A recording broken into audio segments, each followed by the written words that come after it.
may kahirapan. Laging nababalitaan, puro kaguluhan. Oras-oras may kalungkutan.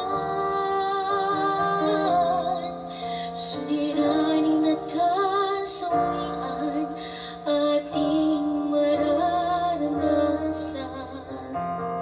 Sa langit ay wala ng kasalanan, wala ng kahirapan.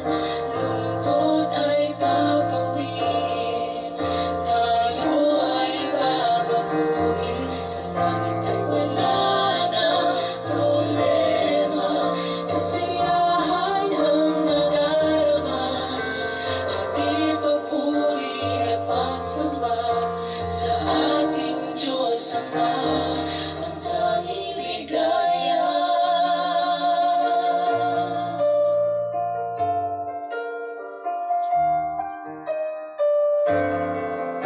Minsan sa ating landas ay may kabiguan, natatanong sa isipan, bakit nararanasan? Araw-araw may pinapasan, kapunlawan, kalumayan, at nasasaktan.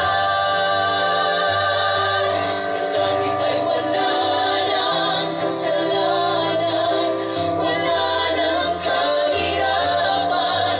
Lungkot ay babawiin, tayo ay babaguhin. Sa langit ay wala ng problema, kasiyahan ang nadarama. Ating papuri at pagsamba sa ating Diyos Ama, ang tanging ligaya.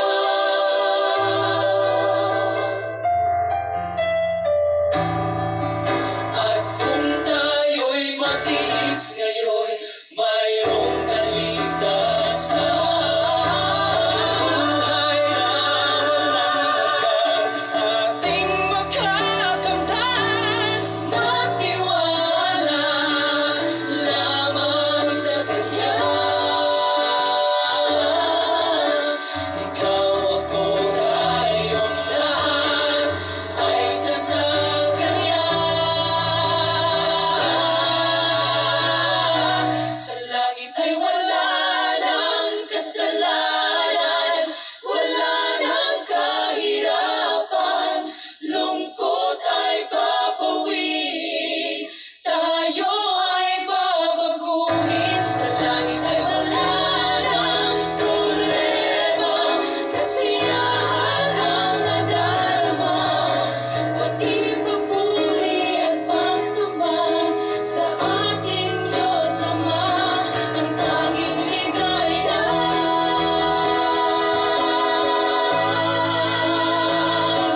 Ang tanging ligaya.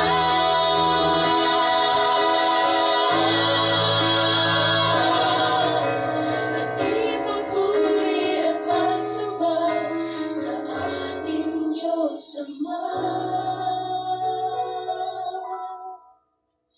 ang tanging ligaya.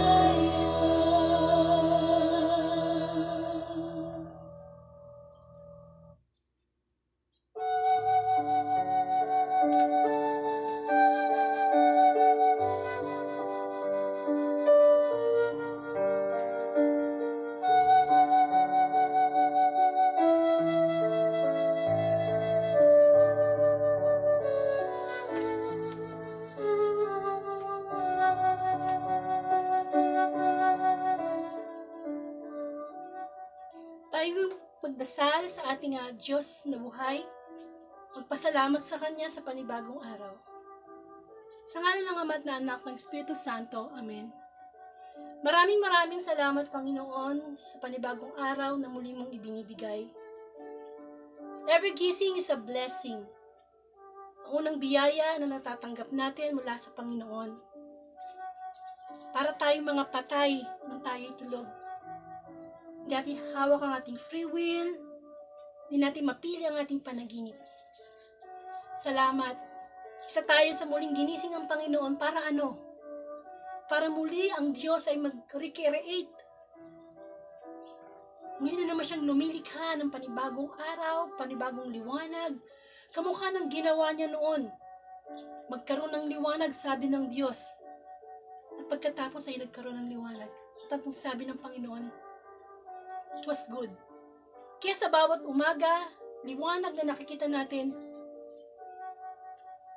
it is good. A good day, a good God. God is good all the time. Kaya marapat lamang sa pagising pa lang ng ating diwa, siya nang nasa isip natin. Paggising ng ating diwa, ang puso natin ay nagpupurit, nagpapasalamat sa Kanya. Sapagkat ang lahat ng meron tayo, siya ang nagbibigay. Mangmang tayo, dukha tayo kung wala ang Diyos. Tayo po'y humingi ng kapatawaran sa ating mga pagkukulang at kasalanan. Panginoong Ama, Panginoong Diyos, patawarin mo po ako sa mga kasalanang nagawa ko sa nakalipas na oras. Kapuspusan lamang na banal na Espiritu ang aking hinihingi. Patubayan niyo po kami ni Sister Angelica Guevara sa gagawin naming pagpapahayag ng iyong mabuting balita. Gamitin mo lang kaming instrumento, Panginoon. Salamat, Panginoon, di kami karapat-dapat sapagkat kami nagkakasala. Pero salamat sa pagkakataong binibigay mo sa amin upang ipagmalaki namin kung gaano kakabuti. Linisin mo ang aming mga puso, bigyan mo kami ng karunungan, git sa lahat kababaang loob, Panginoon. Hindi ang aming kalooban, kundi ang kalooban mo ang makapangyari. At sa makakadinig ng mabuting balita, Monday Gospel, hipuin kayo ng Panginoon. Ano po man yung mga negative na naiisip nyo, pagsubok na meron, physical na karamdaman, in Jesus' name, kinakast out ko. Hayaan natin na sa mga oras na ito, ang Facebook Live na ito, live na live din ang banal na Espiritu. Sapagkat ang Diyos ay dapat nating sambahin sa Espiritu at sa katotohanan.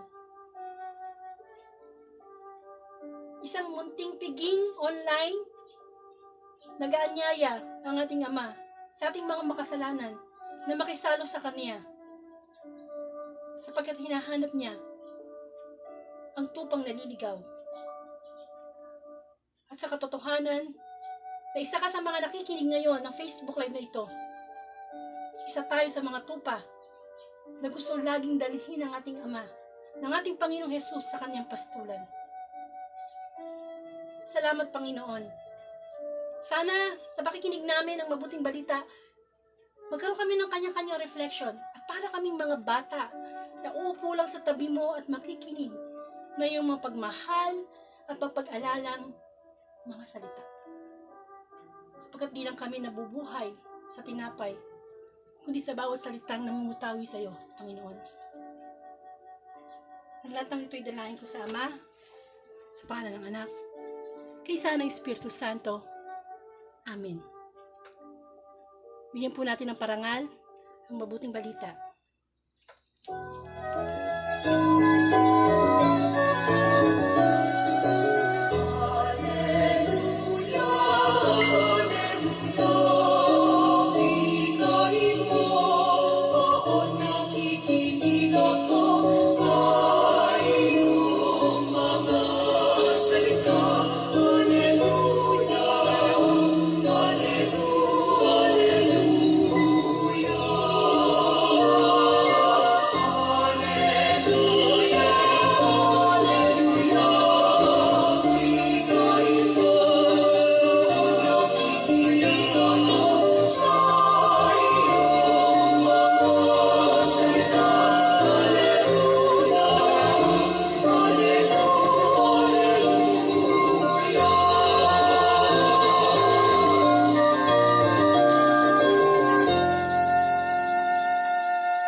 Ang mabuting balita ayon kay San Lucas. Papuri sa iyo, Panginoon. Sinabi kay Jesus ng isa sa mga naroroon, Guro, Iutos nga po ninyo sa kapatid kong ibigay niya sa akin ang bahagi ko sa aming mana. Sumagot siya, sino ang naglagay sa akin bilang hukom o tagapaghati ng mana nyo? At sinabi niya sa kanilang lahat, mag-ingat kayo sa lahat ng uri ng kasakiman, sapagkat ang buhay ng tao ay wala sa dami ng kanyang kayamanan. Pagkatapos, isinalaysay ni Jesus ang isang talinghaga. Isang mayaman ang umani ng sagana sa kanyang bukirin. Kaya't nasabi niya sa sarili, anong gagawin ko ngayon? Wala na akong paglagyan ng aking ani. Alam ko na, ipapagiba ko ang aking mga kamalig at magpapatayo ko ng mas malalaki. Doon ko ilalagay ang aking ani at iba pang ari-arian. Pagkatapos ay sasabihin ko sa aking sarili, marami ka nang naipon para sa mahabang panahon, kaya't magpapahinga ka na lamang.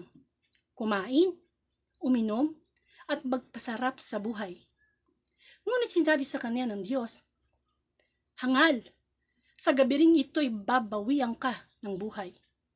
Kaino ngayon mapupunta ang mga inilaan mo para sa iyong sarili? Ganyan ang sasapitin ng sino mang nag-ipon ng kayamanan para sa sarili.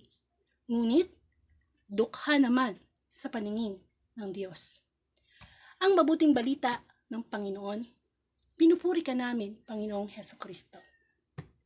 Salamat, Panginoon. Kumbaga, ang umaga namin, lagi ka nagbibigay sa amin ng mainit na breakfast ng iyong salita. Tunay nga na hindi mabubuo ang araw ng isang tunay na nagmamahal sa Panginoon kung hindi natin nabibigyan ng supply ng salita ng Diyos ang ating pagkatao, no? Sapagkat tayo ay katawang lupa, may kaluluwa at espiritu. Kailangan balanse po lagi yan. Kung lumilipas ang araw na hindi po tayo nakakapagbasa ng Bible at hindi po tayo nakakarinig ng salita ng Diyos, may kulang. Amen? At alam naman natin, ang physical na katawan, kapag hindi mo pinakain, pwedeng magkasakit, pwedeng manghina. Ganon din po ang ating espiritu. At higit po yung mahalaga kaysa sa katawang lupa. Sapagkat doon sa nakaraang gospel, di ba, sinabi po na huwag daw po tayong matakot sa mga pumapatay sa katawang lupa, kundi sa espiritu. So, ito pong Facebook Live na ito sa mga bago pong makakarinig hanggang sa buong maghapon kasi re-replay ko naman po to.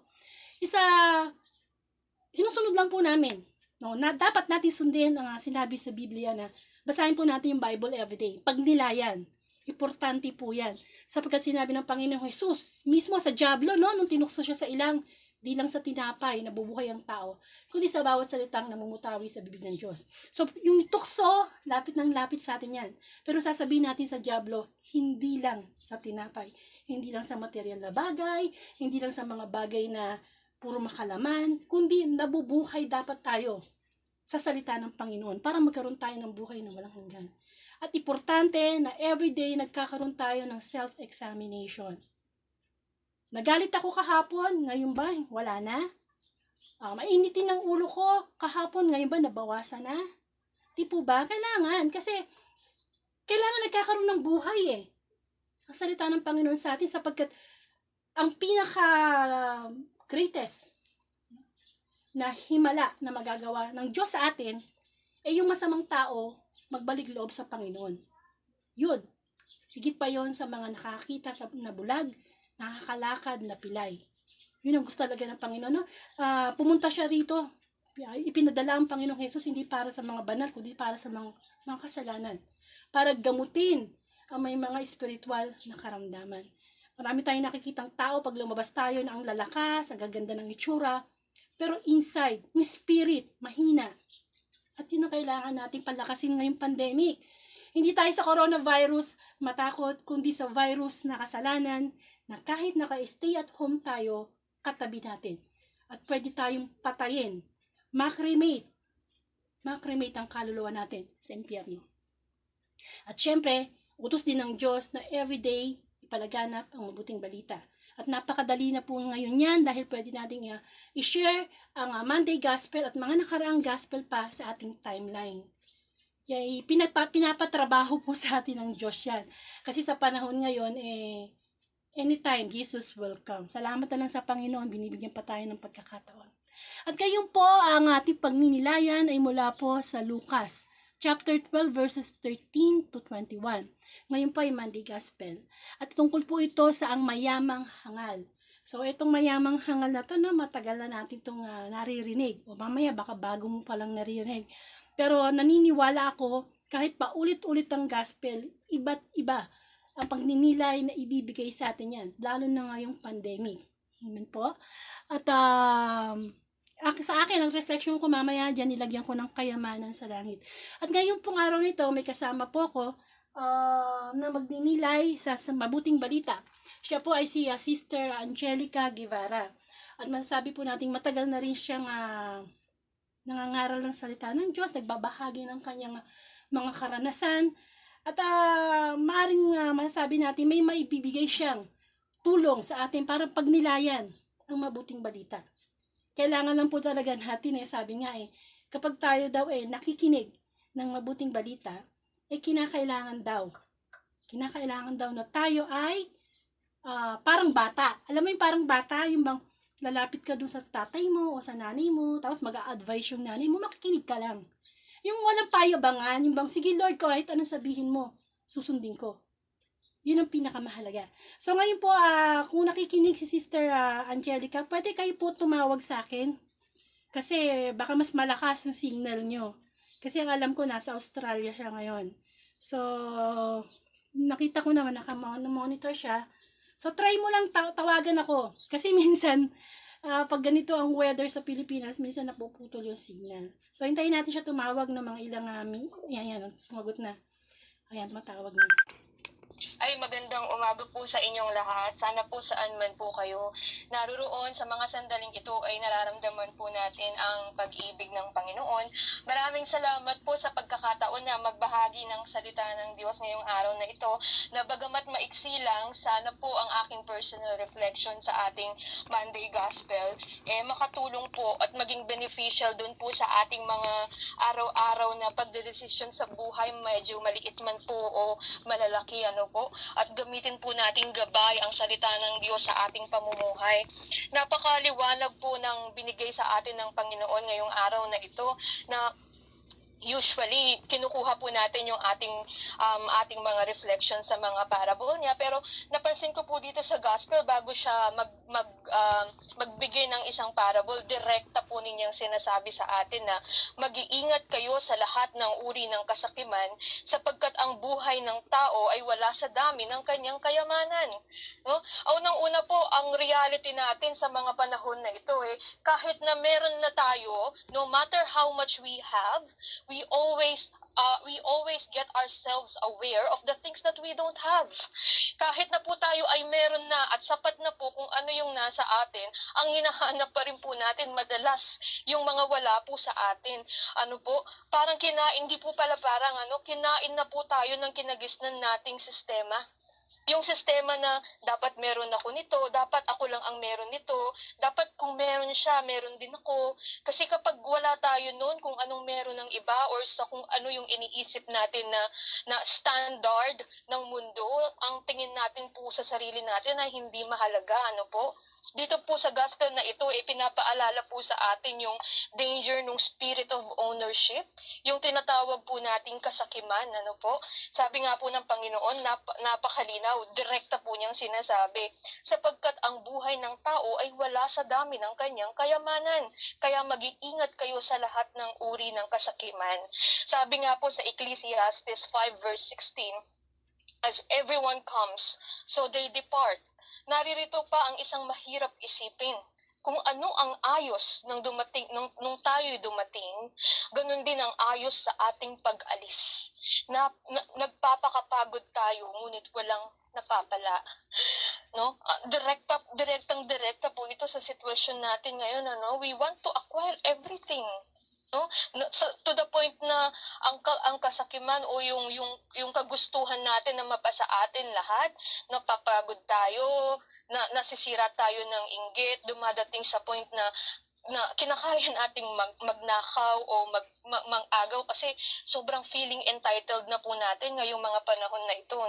Alam niyo po, naniniwala ako na as we grow into our Christian faith, tayo po ay gumagraduate doon sa sa pakiramdam na entitled tayo sa lahat ng bagay.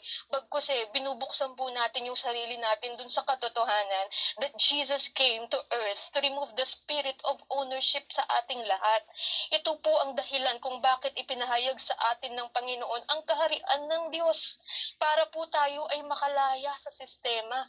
Para po tayo ay makalaya sa pagod, sa pag-chase o paghahabol ng mga bagay na hindi naman po ganun kahalaga sa paningin ng Panginoon, lalo na, ano po. Kaya nga po, sana ma-differentiate po natin ngayon yung pamumuhay sa kaharian ng Diyos versus po dun sa pamumuhay sa mundo or sa makamundong standards. Kasi po sa kaharian ng Diyos, nire-recognize po natin yung lordship ng Panginoon, that He owns everything. And because He is our God, He gives us access to everything. And that's the very reason why He died on the cross. Para po tayo ay makapag-avail ng kanyang salvific effect, ng kanyang pong salvation, makalaya po tayo dyan sa sistema. Binibigyan po tayo ng Panginoon ng access. Oh? At bilang pong panghuli, naalala ko po dito yung situation minsan ni Abraham at ni Isaac, na kung saan tinanong ni Isaac ang kanyang amang si Abraham. Sabi niya, Father, where is the lamb for the burnt offering? Sabi niya, Ama, nasan na po yung iaalay natin sa Panginoon? Oh? At sana matuto po tayo sa naging sagot ni Abraham. Ang sabi ni Abraham, God Himself will provide. And I hope that this is going to be our answer in our daily lives.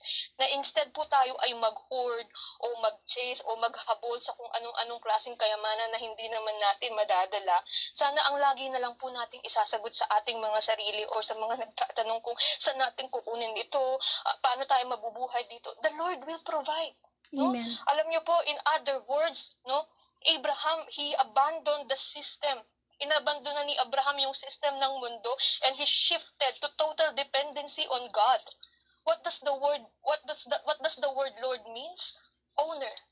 No, ang ibig sabihin po ng salitang Lord, may-ari sa lahat, no? Kaya wag po tayong mag-aalala dahil ang Panginoon po ay kaya na i-provide sa atin ng lahat ng ating pangangailangan nang hindi po tayo nag-chase o nag-hoard doon sa inaakala nating makakapagkumpleto sa ating buhay. Sabi nga po ng isang virtual mentor ko, ang pagsunod sa kalooban ng Diyos ay parang isang switch. Oras na sumunod tayo sa kanyang kalooban, we put in motion an unstoppable process. At yan po yung process that leads to blessing. Oh? Naalala ko po nung tinawag ako ng Panginoon 14 years ago, ako po ay none of school youth. Tumigil na po ako sa pag-aaral ng kolehiyo dahil hindi na po namin kaya.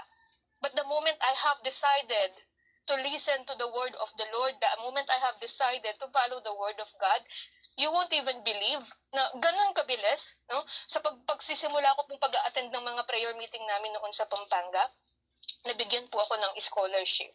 Hanggang makatapos po ako ng pag-aaral at hanggang sa kasalukuyan po lahat ng meron ako galing sa Diyos, no? At ako po ngayon ay isang operation supervisor dito po sa isang branch namin dito sa Sydney, Australia. Gusto ko lang pong sabihin sa inyong lahat that God will give you a lifestyle na makikita ng iba na siya ang nagpo-provide sa lahat ng pangangailangan nating lahat.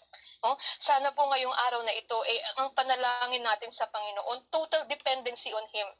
And I want you to believe that He is our great provider.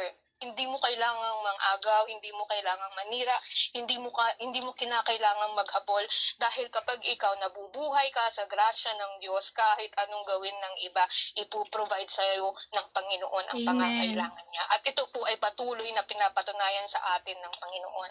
At sana po ang maging prayer natin ngayong araw na ito is that we seek first the kingdom of God and His righteousness, and all these things will be added unto us. Amen. In the name of the Lord. Amen. Sa ngalan ng Ama, ng Anak, at ng Espiritu Santo. Amen. Magandang araw po sa inyong lahat at isang mapagpalayang linggo. Maraming pong salamat, sisters. Pwede ka pong magstay makinig o kaya pwede mo i-off yung cellphone mo kung may pupuntahan ka pa, no? So, ako naman po magbibigay ng reflection para po sa gospel. Alam niyo po, habang ginagawa ko to kanina madaling araw, masasabi ko talaga na meron talagang napakahalaga na gustong mensahe ang Panginoon sa atin. Kasi alam niyo po ngayon itong pandemic, masasabi natin na maraming nawalan ng trabaho. Amen? Ang dami. May mga business na nagsara. Talagang when it comes financially, talagang apektado yung ating ekonomiya. Hindi lang yun, pati mga bulsa natin, no? Mga racket na bawasan. Amen? So, hashtag kayamanan sa langit. Masasabi ko po na itong parable na to, o itong talinghaga na to na may mayamang hangal, marami po sa atin talaga ang hangal. Bakit? Sapagkat hindi natin alam kung ano yung priority natin sa buhay. Hindi natin alam kung ano ba ibig sabihin ng salitang sigurista. Nagiging hangal tayo in a sense na hindi natin kinukuha yung pinaka-the best sa buhay natin. Which is yung pinaka-the best, sa Diyos lang yun manggagaling. Ang mayamang hangal, ako, ikaw, minsan sa buhay natin, naging mayamang hangal tayo. Hindi kinakailangang mayaman ka materially. Sapagkat ang kayamanang tinutukoy sa mabuting balita is either materially o yung sinasabing mayaman ka sa sama ng ugali, mayaman ka sa inggit, mayaman ka sa galit. Amen? Kaya sabi ng Panginoon, pag nilaya natin to, baka sa sobrang kayamanan natin, sinosolo na lang natin. Alam nyo yung mga nakikita nating mayayaman, napaka-swerte nila. Pero sabi ng Panginoon, mas marami ang pinagkakatiwala sa'yo, mas malaki ang ini-expect ni God na ibigay mo sa kapwa mo. Sapagkat kung ano mang tulong na ibigay natin sa kapwa natin, sa Diyos natin yun ginawa. Amen. Kaya nga sabi ko, kasi everyday gumagawa po ako ng invitation. Ayan o. Tapos yan ang picture na nakuha ko kung nakikita nyo sa screen. Isang lalaking natutulog na hawak niya yung mga pera niya. Sa taas nun, merong nakahukay. Alam niyo na yung hukay ng pwedeng lagyan ng ataol. Amen. Tapos merong heaven and hell. Sabi ko, ganito talaga ang buhay ng tao. Kapag tayo tulog, kontrolado na ng Diyos. Siya na magde-decide kung gigising ka niya o hindi. Pero habang natutulog tayo, nakahanda na pala. Yung ataol natin, yung hukay natin, 6 feet under the ground. Amen. Tama ang Panginoon. Napakarunong ng Panginoon. Aanuhin ng isang tao ang mapasa kanya ang lahat. Kung ang kapalit naman ito ay kanyang kaluluwa. Amen. Napakabuti ng Diyos, napaka-fair ni God. Sapagkat pantay-pantay niyang ibinibigay, ino-offer ang kayamanan, ang buhay na walang hanggan, sa mabuti, sa masama, na pwedeng magbalik loob sa Kanya. Amen? Hindi naman sinabi ni Lord na ikaw napakasama mo, hindi kita o-offera ng buhay. Hindi. Kung sino pa nga yung makasalanan, doon niya mas inilalapit, sapagkat yun ang totoong kayamanan. Kailangan everyday, nag-grab tayo ng opportunity para gumawa ng kabutihan.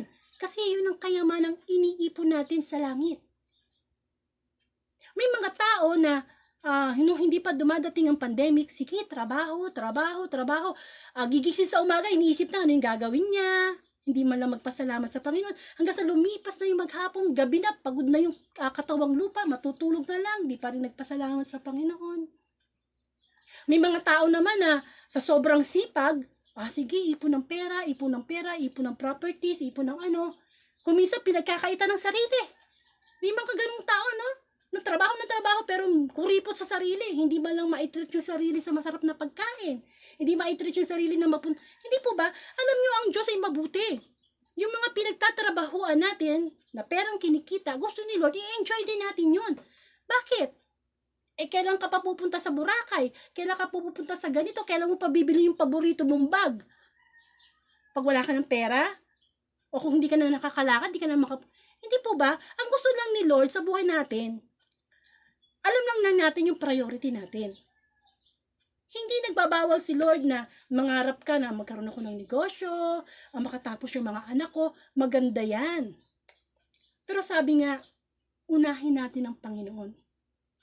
Kasi pag nauna ang Panginoon, sigurado yung mga susunod nating gagawin, nakakalugod sa Kanya. Kaya kung wala kang trabaho ngayon, nawalan ka ng trabaho, huwag kang malungkot. Maraming trabaho ang ibinibigay ang Diyos. Sabi nga maraming aanihin sa ubasan, konting-konti yung manggagawa. Diba meron talinghaga na lumabas yung isang may-ari at sinabi, naghanap siya ng manggagawa. May nakita siyang tatayo-tayo lang, tatambay-tambay. At anong tanong niya, bakit ka nakatayo dyan? Tatambay-tambay ka kasi po walang magbigay sa akin ng trabaho. Ang unang trabaho ng tao ay paglingkuran ng Panginoon.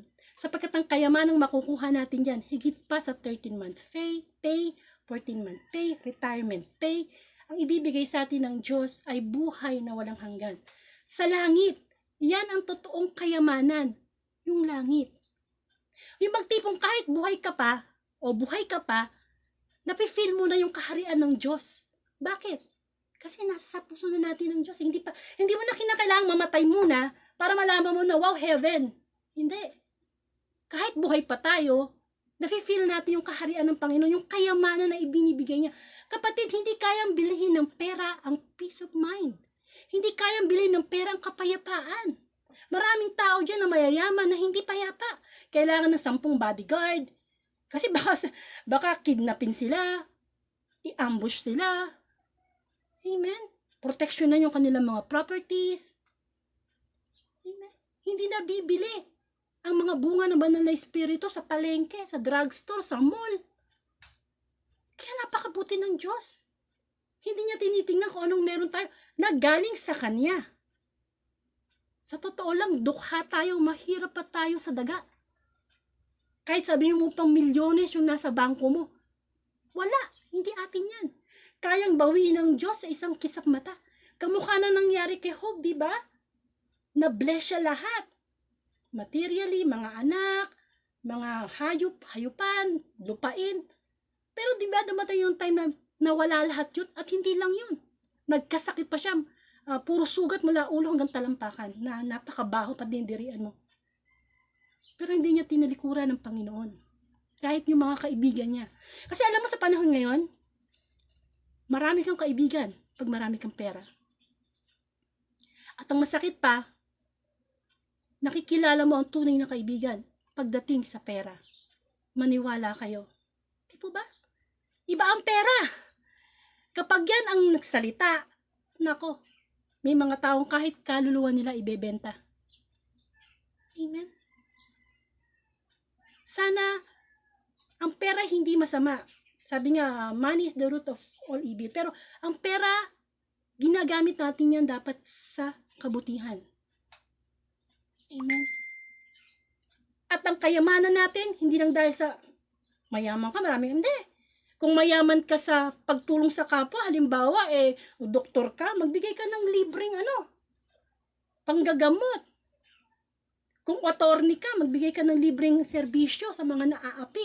Yun ang kayamanan ibinigay sa'yo ng Diyos Kung teacher ka, yung bata, wala siyang pambayad, pang-tutor, kayamanan mo, meron kang kayamanan ibinigay sa'yo ang Diyos na mga natutuhan mo sa pag-aaral, i-share mo sa Kanya.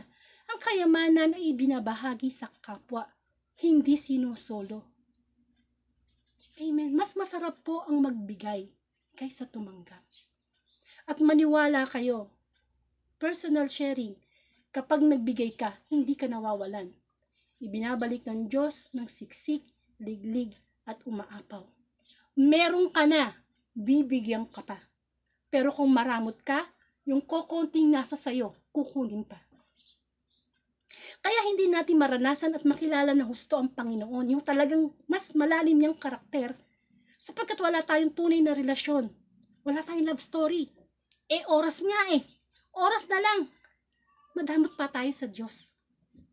Akala natin pag may pera tayo, pag halimbawa nagkakaroon na ng lockdown, sige, panic buying na. Akala natin pag puno yung ref natin, puno yung cabinet natin ng mga pagkain, okay na kami dito. 10 sakong bigas na kahit mag-lockdown kayo ng 1 taon. Amen. Ano sabi ng Panginoon? Mga hangal. Kumaya-maya lang, madudulas ka, patay ka. Ano nangyari sa 10 kilong bigas? 10 sakong bigas. Diba? Minsan sa sobrang kayamanan ng 1 tao, nagpapatayan ng mga pinamamanahan. Amen. Kaya salamat na lang sa Panginoon, hindi siya tumitingin kung anong meron tayo. Nagaling lang sa Kanya. Na lahat ng meron tayo, subukan mong igala. Ang mata mo ngayon sa paligid mo, lahat yan, pahiram. Lahat yan, temporary. Walang-wala tayo sa harap ng Panginoon. Kaya pinapaalala sa atin ng Panginoon, huwag tayong maging hangal. Kasi pag humarap tayo sa araw ng paghukom sa Panginoon, sasabihin niya, ikaw, Brother Moises, ang hangal mo. Ikaw, Sister Angelica Guevara, may karunungan ka. Mapagkakatiwalaan ka. Halika, pumasok ka. Sa aking kaharian, makisalo ka sa aking kagalakan. Mas masakit na sa araw ng paghusga, dala-dala natin kayamanan natin ng galit, pagiging sakim, kayamanan ng pangangalunya, kayamanan ng pagnanakaw. Saan tayo itatapon ng Panginoon? Sa impyerno. Sa katunayan na tayo nakakarinig ng mabuting balita ngayon, ibig sabihin, mapalad tayo. Alam nyo, napakapalad ang nagkakaroon ng time makinig ng salita ng Panginoon. Bakit? Kayamanan yan na naiipon sa puso natin, na hindi pwedeng nakawin kahit nino. Sabi nga, yung edukasyon, di yan mananakaw nino. Di po ba? Once na meron ka na yan, sa'yo yan. Lalo na, ang mga aral ng Diyos. Kapag yan ay natanim sa puso mo, nandyan yan, nagbubunga yan, dumadami yan, nagsasanga-sanga yan, naghihitik yan sa bunga, at pagka bunga na yan, kailangan mo lang ipamahagi sa iba. Amen po. Kaya sa gospel na ito, pinapaalala sa atin, napapanahon siya. Kasi pandemic ngayon, maraming taong nagrereklamo, nahihirapan sa buhay. Pero hindi tayo dapat magreklamo. Sapagkat ang pandemic na to, tingnan natin na positive way. Tinuturuan tayo ng Diyos na magkaroon ng disiplina. Tinuturuan tayo ng Diyos na tingnan ano ba yung mahalaga. Paano kung alisin ko sa iyo ngayon yung pamilya mo? Paano kung alisin ko ngayon yung trabaho mo? Paano kung alisan kita ngayon ng paningin? Kayamanan pa rin ba ang tingin mo sa pagmamahal ko sa iyo? Napakabuti ng Diyos. Ibinigay niya sa kanyang buktong na anak na mamatay at muling mabuhay. Ibinigay niya sa Panginoong Jesus ang buhay na walang hanggan, ang langit. Kapatid, mahal tayo ng Diyos. Kung anong ibinigay niya sa Panginoon, gusto din niyang ibigay sa atin. Isang kayamanang hindi nabubulok, hindi nananakaw. So sana, yun ang pagkamit-hingin natin araw-araw. Magkaroon ako ng kayamanan sa langit. Kasi, yung kayamanan na yan ang kailangan natin sa panahon na ito. Magtiwala tayo sa Diyos. Sapagkat ang magnanakaw ng kayamanan, ang dyablo, wala siyang gustong gawin sa ating buhay, kundi patayin, wasakin ang ating relasyon sa Panginoon. Kaya ang question on today's gospel, ano, saan, kanino ang iyong kayamanan? Ano na ba ang kayamanan na meron ka ngayon? Puro ba material na bagay? Saan? Nasaan ang puso mo? Sapagkat kung saan ang puso mo, nandoon ang kayamanan mo. Kanino? Kanino ka nagtitiwala na makakaroon ka ng kayamanang hindi mawawasak, hindi masisira, hindi magnanakaw? Sa mundo ba? Sa trabaho mo? Sa lakas mo? Sa kapangyarihan mo? Sa katanyagan mo? Kanino? Kanino nang gagaling ang kayamanan mo? Kung ang sagot natin sa ano, saan, kanino, ay Diyos lang, kapatid, napakapalad mo, sapagkat natagpuan mo na ang tunay na kayamanan. Tayo po'y manalangin. Sa ngalan ng Ama at ng Anak ng Espiritu Santo, Amen. Purihin ka, Panginoong Diyos na makapangyarihan sa lahat. Salamat, Lord. Mayaman pala kami. Akala lang namin salat kami sa mga material na bagay. O kung hindi mo kami salat sa material na bagay, mayaman pa rin kami. Sapagkat mas inuuna namin hanapin ang iyong kalooban. Salamat, Panginoon. Maraming dapat ipagsalamat. Lalo na sa panahon kami nasusubok, nagpapakatatag kami dahil sa iyo. Kasi ikaw ang kayamanan namin. Ikaw ang kayamanang nagbibigay ng kapayapaan sa puso. Ikaw ang kayamanang nagbibigay ng pagtitiwala, ng pag-asa, ng pagpipigil sa sarili. Mayaman kami, Lord, kasi mayaman ang Ama namin. Maraming salamat, Panginoon, mula sa Dorde family, sa mga blessing mo sa amin, materially and spiritually. Maraming salamat sa pamilya Kuya Koyes, sa pamilya Guevara, sa pamilya Kunanan, sa pamilya Rivera, Villapuerte, Felipe, sa mga pamilya ng aking mga Facebook friends. Bigyan mo sila ng kayamanan, yung kayamanan sa langit. Doon kami mapuno, mapuspos. Maraming dapat ipagpasalamat sa iyo, Panginoon. At maligayang kaarawan kay Vicky Temperley from England. Bigyan mo pa po siya ng mahabang buhay, magandang kalusugan, higit sa lahat, mas mapalalim niya ang pag-ibig niya sa iyo, Panginoon. At gayon din po, sa birthday po, sa October 24, ni Eliza Angela Tuason. Siya po ay magti-10 years old na. Lord, ganun din ang panalangin namin. Maging mabuti siyang anak. Mapalaki siya ng kanyang mga magulang, ng kanyang ina, na si Maylene, sa aral ng Diyos. At ganun din po, happy birthday sa October 22, kay Princess Leia Pelingli. Dalangin namin, Panginoon, ang batang ito ay ingatan mo lagi. Gayun din, matutunan niyang igalang, irespeto ang kanyang mga magulang at mag-aral siyang mabuti. Lumaki siya na higit sa lahat, ikaw ang kinikilala. At gayon din, Panginoon, may prayer request para kay Josel Abella, protection sa COVID, pag lumalabas siya, at pagbabago at pagbabalik loob sa Diyos mula sa kanyang ate. Kay Ate Belen na naoperahan noong October 15, naway unti-unti gumagaling na siya. Kay Brother Matt na patuloy na katatagan sa pagsubok ng kanyang dinadanas sa kasalukuyan. Kay Brother Jemar, good health at long life for him and his family. At marami pang mga racket na trabaho. Gayon din sa asawa ni Brother Moises, si Maribeth, na kagalingan sa kung ano man ang karamdaman niyang dinadanas ngayon, in Jesus' name. Gayon din po para kay Carl Nathan Enriquez, kasi meron po siyang leukemia. Siya po isang bata at ikaw nakakaalam, Lord, kung bakit dinadanas ng mga tao, mga karamdaman, pero alam ko meron kang bagong at magandang plano. Hipuin mo siya, Panginoon, sapagkat ikaw ang tunay na manggagamot. Gayon din, kagalingan sa uncle na na-fracture ni Jonathan Temperley from England mula sa kanyang mommy Vicky. Ganon din po, ito pong si Baby de Guzman, nananakit po yung likod niya, tsaka tiyan. In Jesus' name, mula sa kanyang ate Angie at Kuya Ton. Pagalingin mo siya, Panginoon.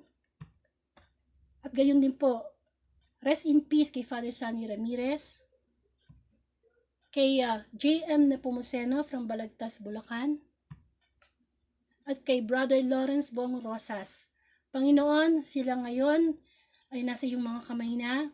Ikaw ang maghuhusga, ikaw ang magkakaroon ng pagpapatawad o pagpaparusa. Ang dalangin lang namin, let your will be done. At sa mga namatay naming mahal sa buhay, ganun din, Panginoon. At kaming mga nabubuhay, paalala sa amin ng mga nauna sa aming mahal sa buhay na meron pa kaming pagkakataon upang magbalik loob sa iyo, Panginoon. At gayon din po, humihingi ako ng panalangin sa inyo na ako isama niyo sa panalangin, magkaroon ako ng magandang kalusugan, mahabang buhay, at marami pang karunungan, gift of discernment, kababaan ng loob, pag-ibig sa Diyos para everyday habang nabubuhay ako, magamit ako ng Diyos sa pagpapalaganap ng mabuting balita.